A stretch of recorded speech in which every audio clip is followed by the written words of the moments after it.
All right, family, we are back. Yes, you're tuned into In My Humble Opinion on 101 Jams. You got Max Robinson, Razor, and A.A. Ron in the building. That's right, right. And our guest for this segment, as we mentioned earlier, is Wife Talk Charlottesville. Now, you ladies will have to correct me if I'm wrong, but we have Helen Baker and Tracy Wright joining us of Wife Talk. Did I get your title right? Wife Talk Charlottesville, is that right? Yes. Okay, good. So first of all, I want to welcome you two to the show. Thank you so much for joining us.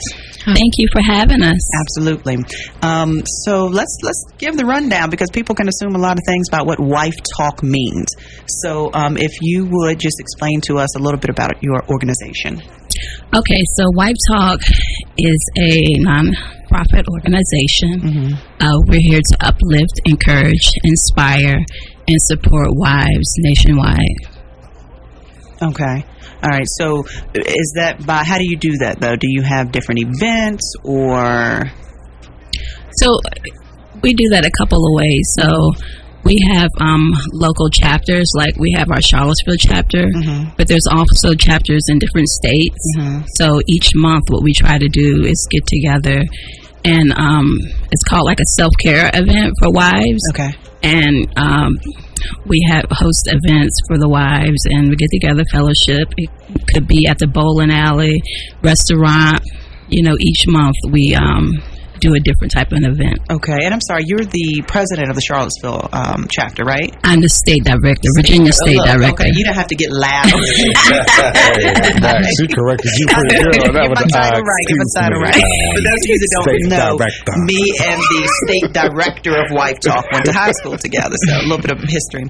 And then, I'm sorry, Tracy, what's your position within Wife Talk? I am the Charlottesville City Director. I got you.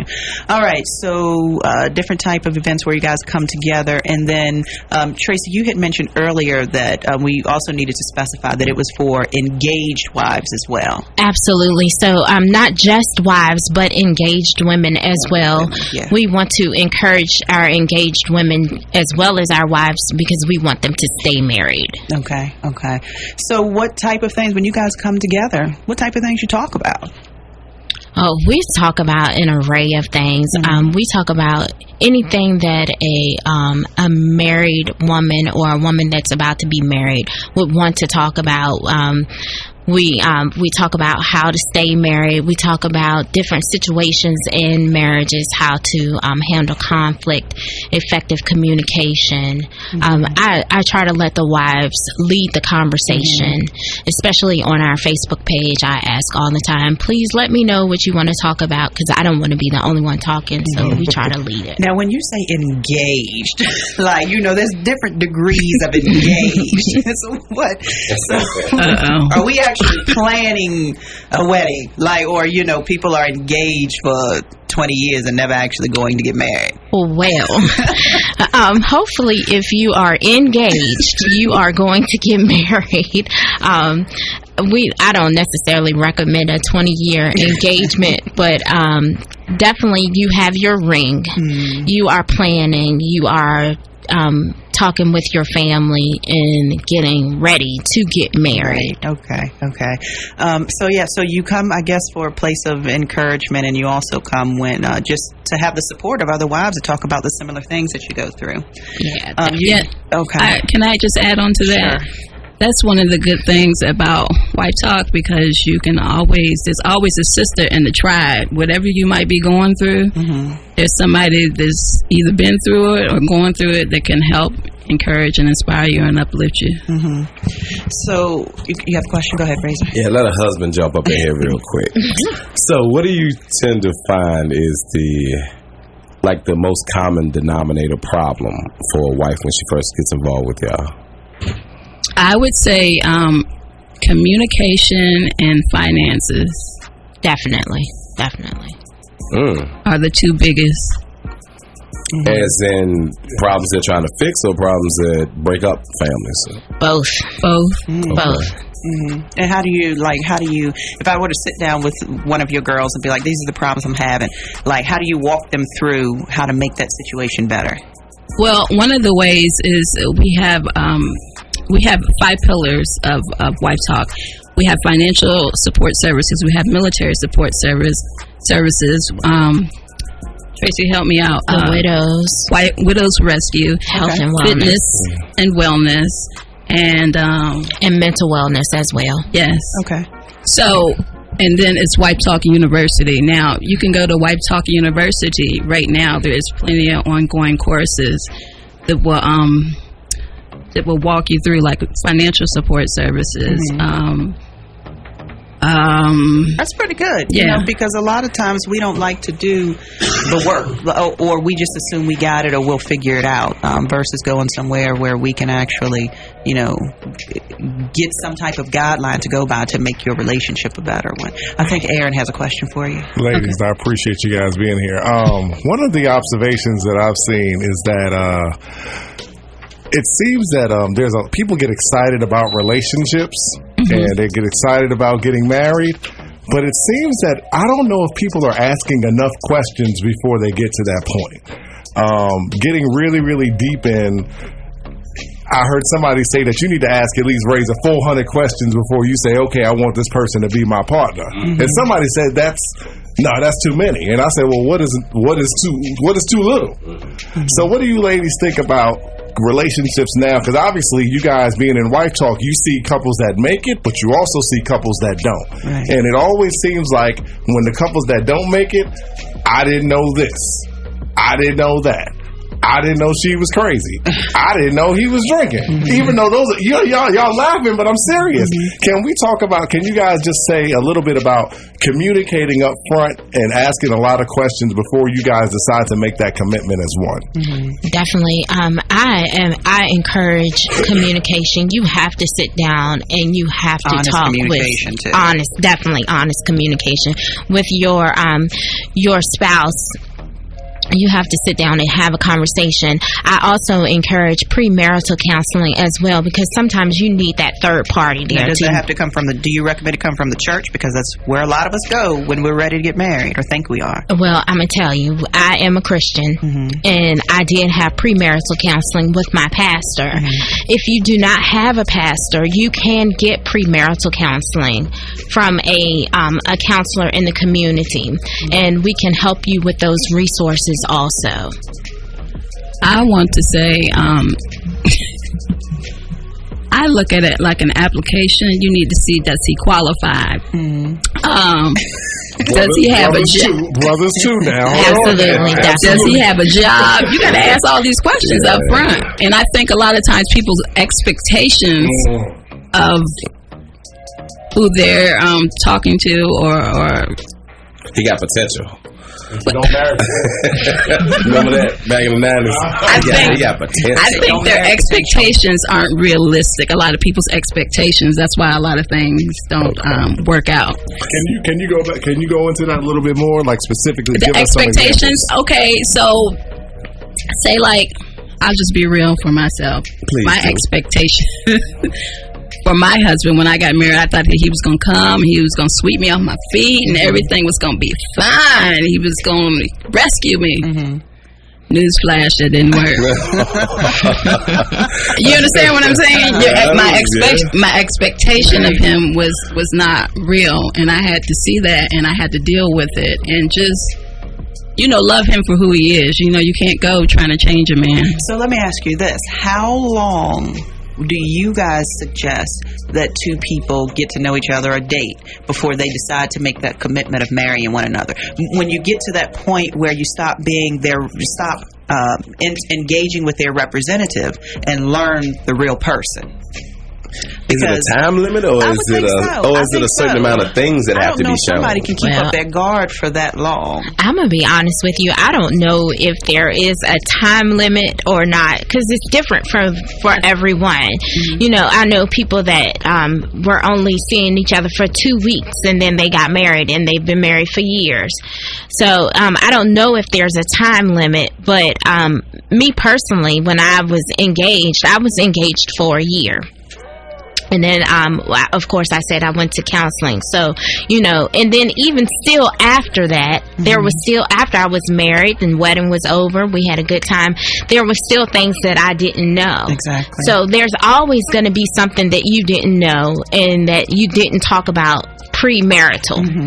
So you have to be ready to embrace whatever it is. Right. You have to say, oh, okay, well, I didn't know that you were crazy, but I'm going to pray about this, and we're going to work through this thing. Okay, we're going to take a quick break, but I definitely hold that thought, Helen. When we come back, we'll let you finish up. So we're going to take a quick break. You're tuned into In My Humble Opinion. We're joined by Wife Talk. Stay with us. Follow us on Facebook, Instagram, and Twitter, all at 101 Jams. Support today is coming from the Outback Steakhouse. Looking for innovative creations, bold flavors, and traditional classics? You don't need to look further than Charlottesville's Outback Steakhouse, where you'll find their signature steaks, grilled chicken, fresh seafood, as well as their world-famous bloomin' onion. At the bar, you'll find unique cocktails, wines, and beer, including imported craft. And of course, Aussie. Menus, offers, and rewards are at Outback.com. And now, it's a custom Outback Steakhouse 3-notch brewery collaborative beer to be available only at the Charlottesville Outback, 29 North at Seminole Court, across from Northrop Grumman. Live from the Mountain Dew Studios in Charlottesville, it's 101.3 Jams. Back. You're tuned into In My Humble Opinion, and we're joined by the Charlottesville chapter of Wife Talk. Helen Baker and Tracy White are with us today. Hey. Right before break, Helen, you wanted to elaborate some, I guess, on getting to know your partner, and when to decide, I guess, if they're a right fit or a good candidate for marriage. I just wanted to say that a lot of the times, like for me, when I said that, do you have that role model in your home? Like, if you plan on getting married, did you have mother and father who were still married, or were they divorced? And a lot of the times, for me, I didn't have that role model. So I'm looking at the soap operas or the movies, thinking that that's what that's supposed to look like. So when you ask that question, why do a lot of people, their marriages not work? It could be that they didn't have that role model in their home, And also speaking to that, as far as getting to know your partner, I know Aaron has a question for you, but I know that when I met the man I married, I learned one person, right? And then once your relationship goes to another level, and I think that all of us go through these transitions, then you meet another person or another level of them. And then when you got married, you kind of had to learn them all over again. I definitely believe that you go through different transitions of learning your partner. But Aaron? Definitely. My question was going to be in reference to you guys about deal breakers, but then I thought about it because each person, each person has their own tolerance level.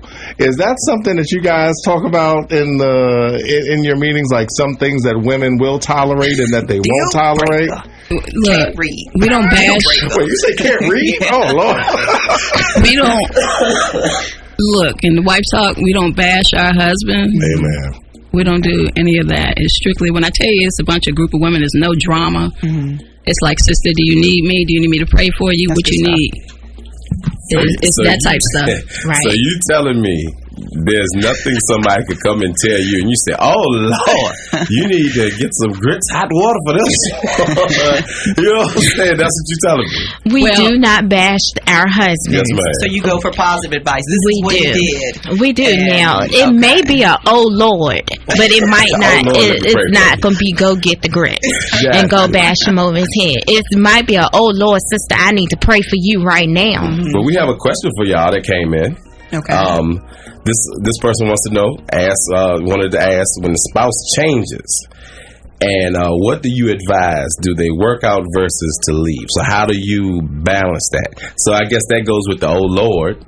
They've changed up. You found out something about them that did not manifest itself when Max, what did you call it, representative? So how do y'all approach that? Because you have that person's livelihood in y'all. I mean, they listen to you. You're their sisters. They trust you. So how do you, like, even when it comes to safety, there's nothing that you'll say that's like not bashing them, but how do you find that balance, I guess? Now, definitely when it comes to safety, if you are not in a safe place, we can assist you in getting into a safe place. We don't want anyone in a place where they are not safe, where they're being abused. But if it's something that can be worked out, then we will help you work it out. Please understand that we encourage people to stay married, but we do not want you to be in a place where you are not safe at all. As a matter of fact, I'm a nurse, so I'm a mandated reporter, so I have to report abuse. So please make sure, we want everyone to say, we'll help you. We want you to work it out, but we don't want you to be unsafe. So in terms of your question, Razor, as far as what to do when when someone changes in the marriage, like your objective, if you're going to Wife Talk, the objective is to stay married. Mm-hmm. So all of the advice, I guess, then will be, will follow suit. So go ahead, Aaron. Hey, I think that it's fantastic that you guys have this platform and that you guys are able to meet like this. And I see this a lot with young women and with women. Mm-hmm.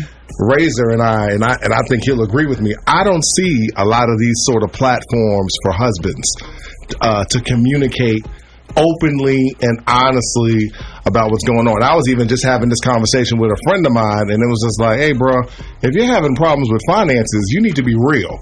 Like, we do a lot, and men, we do a lot of surface talk for a lot of just masculine reasons, but we don't come together and really able to express ourselves about the things that are going on in our homes or with our children, so we can get that support. Can you guys talk a little bit about how important not only it is to have wife talk, mm-hmm. but also to develop husband talk as well, if y'all got a spinoff already? So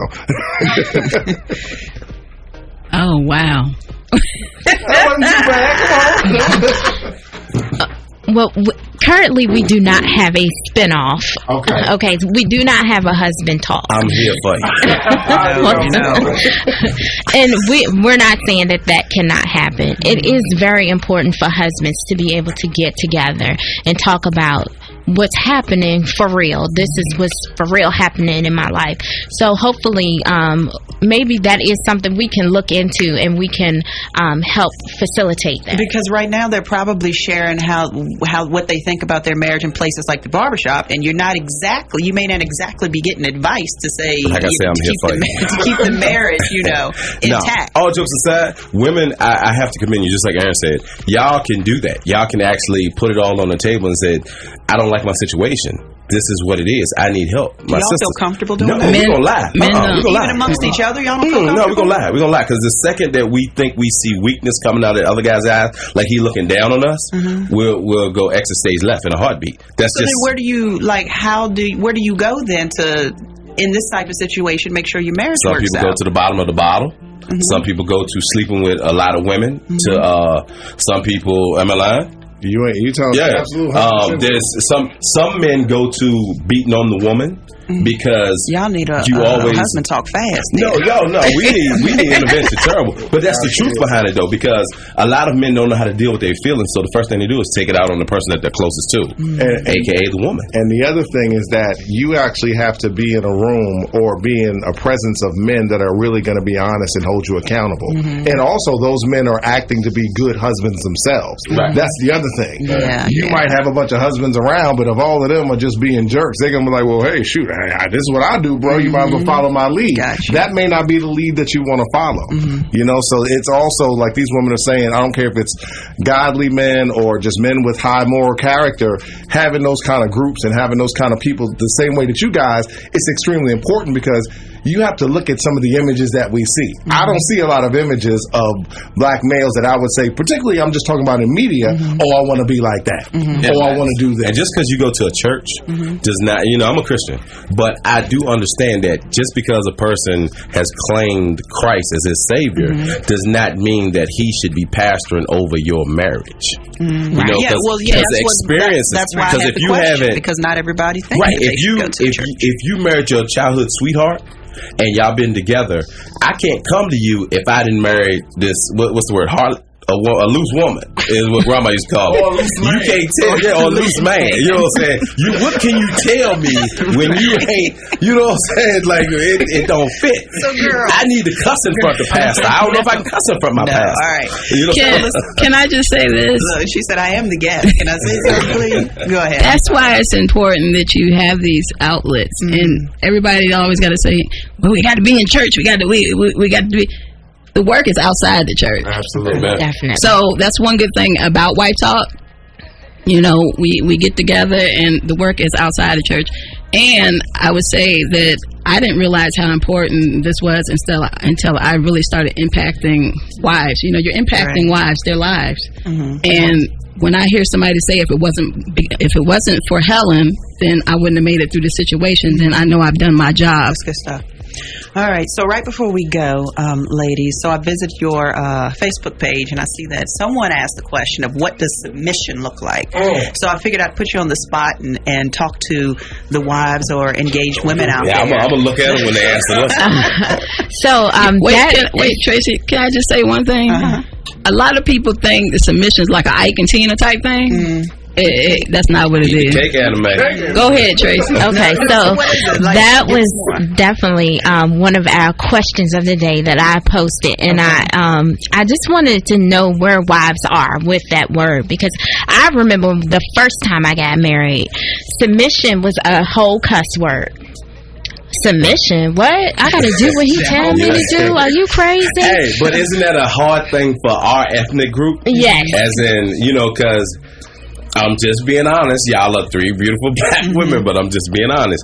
For somebody to tell you that you have to do something, regardless of who it's coming from, it almost is demeaning. And the brother could be wrong 99% of the time. Right. And then we'll use that. We'll pull something out the Bible to try to get you to do. You know what the book says. So Tracy, how do you define submission?